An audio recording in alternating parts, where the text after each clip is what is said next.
I learned a few scriptures that made some good sense to me. You have not because you ask not. So you mean to tell me if I just keep asking you for it and believing in it, that's one way to get it? Okay, cool. Then you tell me faith without works is dead. You tell me if I believe in you and I'm willing to work, I should have it. But I can't believe in it and don't work and I won't get it. Okay, I understand that one.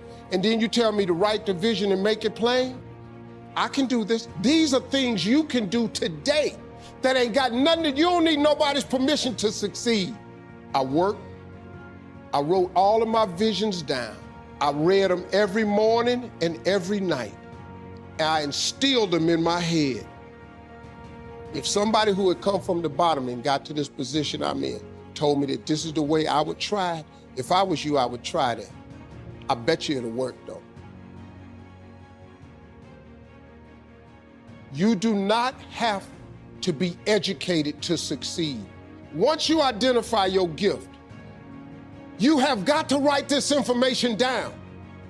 If you do not have a vision board, if you don't have a dream list, I am telling you, you are complicating your process to getting what you want in life. Because you are missing is that it has to be written down somewhere. Let me tell you what, the reason writing it down is important. Because it plants the information in your subconscious. That means write exactly what you want. Too many times, people have you focusing on your weaknesses. You're wasting your time. You ain't gotta strengthen that. Work on what you good at. If you focus on what you good at, you'll make enough money, you hire somebody to be what you ain't. Don't deviate, be clear. There's no such thing as too old.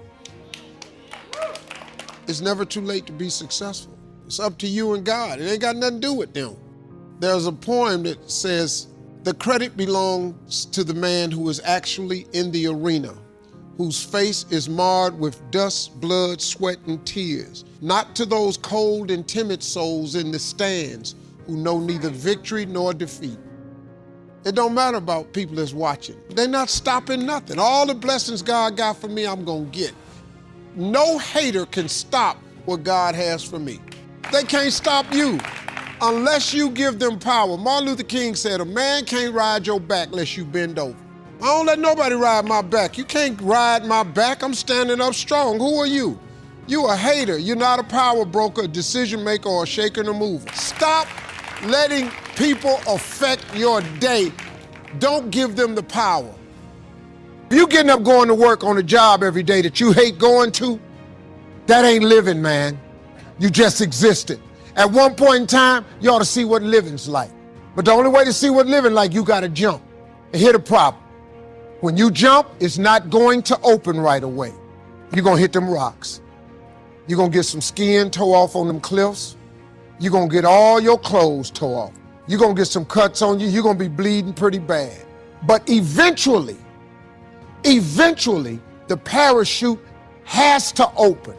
That is a promise of God. Here's another thing. You can play it safe and deal without the cuts and the tears. And you can stand on that cliff of life forever safe. But if you don't jump, I got another promise I can make. Your parachute will never open. You'll never know. You'll never know what God really has for you.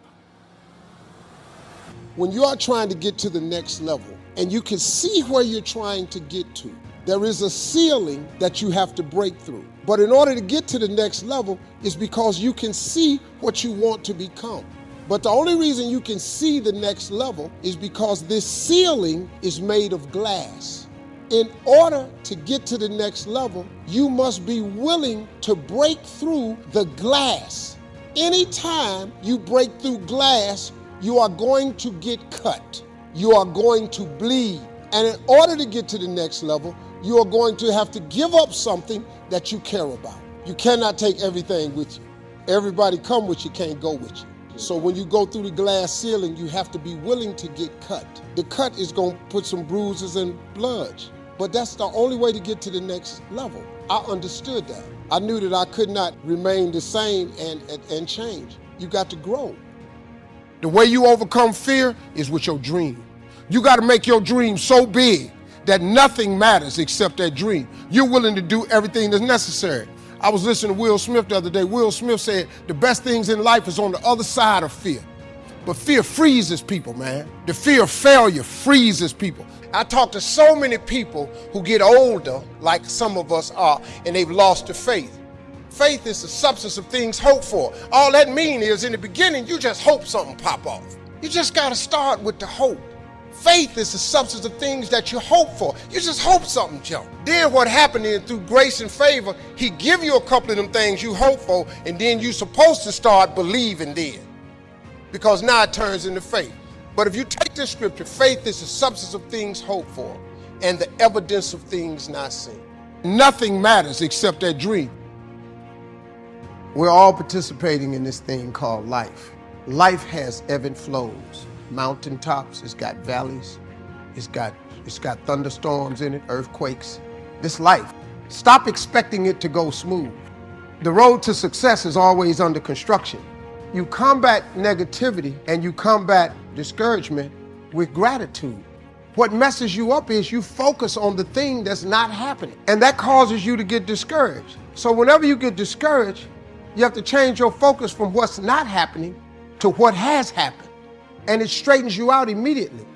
Because what causes the downslide is if you get wrapped up into what ain't happening, it get ugly, man, and it just snowballs. But you have to focus on gratitude. It's a serious principle of success. It's hard to be miserable and grateful at the same time. This life. Stop expecting it to go smooth. You have to take chances in life. If you don't take chances in life, you'll never have the life God has for you. Life is about risk. If you play it safe in life, you ain't gonna have much of a life. It takes courage to pursue your dream. I just did it. It cost me everything, but eventually God is very good, man, when he sees you take a leap of faith. He supplies you everything you need. Now, it's gonna cost you something, but most people are not willing to pay what it costs to go after your dream, because you're gonna have to hurt a little bit. And most people don't like being uncomfortable. If you don't want to be uncomfortable, please do not pursue success, because success is a very uncomfortable feeling. And I just learned to be comfortable being uncomfortable.